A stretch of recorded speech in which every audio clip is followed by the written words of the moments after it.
پہلا حج۔ آپ نے حج کیا ہے؟ میں نے پہلا کنکر مارا۔ ہاں کیا ہے۔ طیارے سے گئے تھے؟ نہیں۔ پیدل گئے تھے؟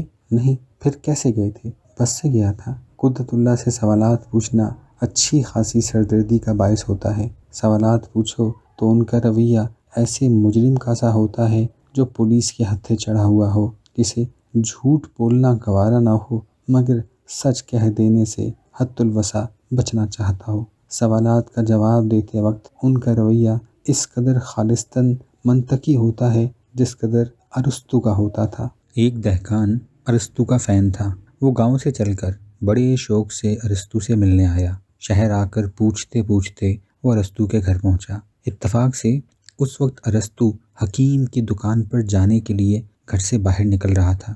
دہقان نے پوچھا، یہ ارسطو کا گھر ہے؟ جی ہاں، ارسطو نے جواب دیا۔ ارسطو اندر ہے؟ نہیں۔ وہ کہاں ملے گا؟ حکیم صاحب کی دکان پر۔ حکیم صاحب کی دکان کہاں ہے؟ ارسطو نے عطا پتہ بتا دیا۔ کچھ دیر کے بعد دہقان حکیم کی دکان پر پہنچا۔ حکیم سے کہا، مجھے ارسطو سے ملنا ہے۔ حکیم نے ارسطو کی طرف اشارہ کیا، یہ رہے ارسطو۔ اچھا تو ارسطو ہے؟ دہقان نے حیرت سے پوچھا۔ ہاں، ارسطو بولا، میں ارسطو ہوں۔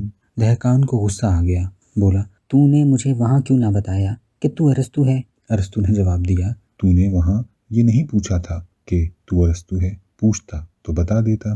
جواب دینے میں قدرت اللہ بھی سمجھ لیجئے ارسطو ہیں، لیکن اس کا کیا جائے کہ سوال پوچھنے میں میں اس دہقان کا چھوٹا بھائی ہوں۔ جواب لینے کے لیے مجھے مناسب سوال کرنا نہیں آتا۔ میں نے پوچھا، مکہ شریف میں ٹھہرے کہاں تھے؟ کہنے لگے، ایک نالے کے کنارے۔ میں نے پوچھا، نالے کے کنارے ہوٹل تھا کیا؟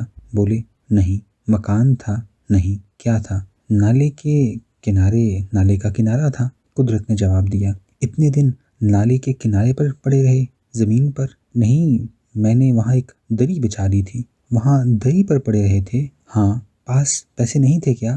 نہیں، گھر سے پیسے نہیں لے گئے تھے، لے کر گیا تھا۔ تھوڑے ہوں گے؟ نہیں، کافی تھے۔ ان دنوں عہدہ کیا تھا؟ صدر کا مشیر تھا۔ تو پیسے چوری ہو گئے تھے؟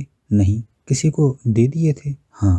پاس کچھ نہ رکھا تھا؟ کتنا رکھا تھا؟ جتنے میں روز 2 روٹیاں خریدی جا سکیں، باقی خیرات کر دیے۔ ہاں۔ روٹی کے ساتھ کیا کھاتے تھے؟ دال۔ دال کہاں سے ملتی تھی؟ تندور والا دیتا تھا۔ مفت؟ ہاں مفت۔ توبہ ہے، قدرت سے کون سر کھپائے، لیکن بوتل میں ایک قطرہ پانی نہ پڑا۔ میں نے سوچا، چلو گھر چلو۔ حج سے متعلق معلومات حاصل کیے بغیر کیا میری زندگی ادھوری رہ جائے گی؟ کیا فرق پڑتا ہے؟